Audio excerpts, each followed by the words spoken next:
सोचते हैं आप? मुझे लगता है हमें आश्वासन देने की ज़रूरत से ज़्यादा ये है कि समाजवादी पार्टी का इतिहास ही है।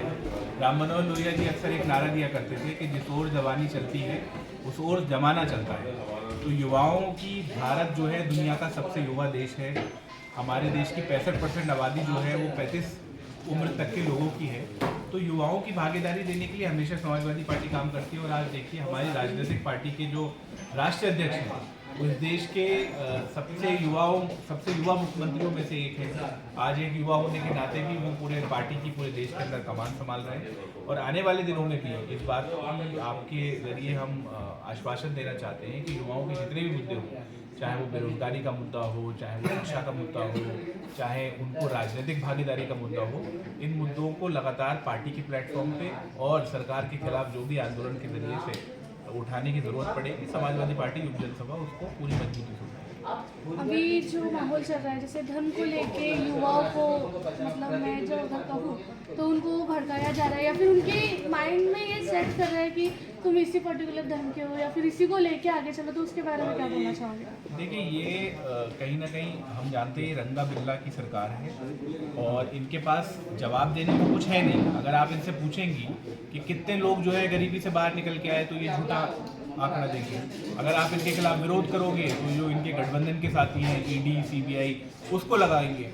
तो इस देश का युवा कुछ वक्त के लिए भ्रमित तो आप कर सकते हैं, लेकिन लंबे वक्त के लिए आप किसी को भी उसके भाई रोज़ बिल्कुल सही बात है कि आदमी धर्म का पालन करता है, लेकिन सबसे पहले जब वो सुबह उठता है तो उसको नाश्ता करने के लिए पेट में डालने के लिए कुछ होना चाहिए, उसके घर के ऊपर छत होना चाहिए। आज हमारे देश के अंदर गरीब गरीब होता जा रहा है और अमीर अमीर होता जा रहा है।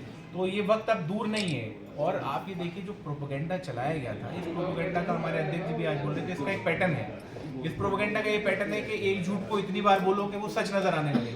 लेकिन झूठ से बहुत ज़्यादा बार झूठ बोलने से इतिहास को नहीं मिटाया जा सकता। अब जितने भी झूठे और खोखले वादे, अब मैं आपको सच बताऊं, अगर नरेंद्र मोदी जी को कोई वोट देना चाहता है तो उसको विपक्ष के किसी नेता का भाषण सुने ना सुने, नरेंद्र मोदी जी के 2013 के भाषण वो लोग सुन लें।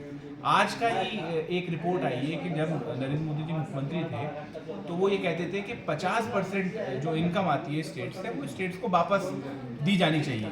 आज उनकी चोरी की जा रही है, आज जनता के पैसे की चोरी की जा रही है और स्टेट्स का जो शेयर है, जो फेडरल स्ट्रक्चर है हमारे कॉन्स्टिट्यूशन का, उसको तोड़ा जा रहा है। स्टेट्स को स्टेट का शेयर नहीं दिया जा रहा है। बहुत सारे मुद्दे हैं, लेकिन सबसे बड़ा मुद्दा ये है कि नफरत का नशा भारत के अंदर बेचा जा रहा है। और उस नफरत को नशा बेचने के लिए नरेंद्र मोदी जी ने अपने दो दोस्त चुने हैं, अडानी अंबानी। बस वो करते हैं कि युवाओं को नफरत का नशा बेचो, पैसा जो है अडानी देते हैं। आज पीएम केयर्स का घोटाले का क्या हुआ, उसको आरटीआई के अंदर नहीं लाया गया, हम सबके सामने है।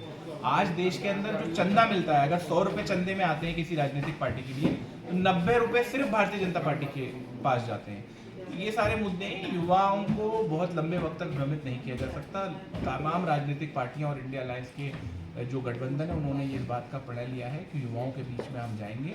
जो सच है, और मोहब्बत एक ऐसी चीज़ है कि मोहब्बत के बगैर एक इंसान बहुत लंबे वक्त तक जी नहीं सकता। लोगों की ज़िंदगियाँ छोटी हो जाती हैं अगर ज़्यादा नफरत के साथ जिया जाता है। तो इस देश को अगर हम एक लंबी उम्र चाहते हैं और एक हेल्दी उम्र चाहते हैं अपने देश की, तो मोहब्बत का पैगाम जो है वो सब लोग हम लोग बीच में आप लोगों के निकल रहे हैं। और हमें पूरी उम्मीद है कि सच की जो है जीत होगी और अंत में वो तमाम लोग जो नफरत फैलाने का काम कर रहे हैं उनकी